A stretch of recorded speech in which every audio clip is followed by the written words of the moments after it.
महाराष्ट्रात आता देशी गायींची ओळख राज्यमाता गोमाता अशी असेल। भारतीय संस्कृती जपणाऱ्या देवाभाऊंच्या महायुती सरकारने हा मोलाचा निर्णय घेतला आहे।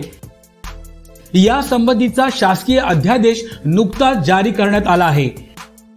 महाराष्ट्रात देशी गायींच्या संख्येत वाढ करून त्यांचं संवर्धन करण्याच्या दृष्टीने देशी गायींच्या पालन पोषणासाठी पशुपालकांना प्रेरित करण्यासाठी हा महत्त्वाचा निर्णय घेण्यात आला आहे।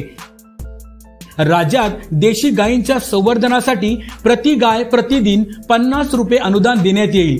गोशाळांना अत्यल्प उत्पन्न असल्याने त्यांच्या मदतीसाठी हा निर्णय घेण्यात आला आहे। त्या देशी गायीचं संवर्धन झालं पाहिजे म्हणून हा दर्जा देण्यात आलेला आहे। आणि एवढंच नाही तर ज्या ठिकाणी पांजरपोळ आहे, ज्या ठिकाणी व्यवस्था आहे, अशा ठिकाणी देशी गायीच्या चाऱ्या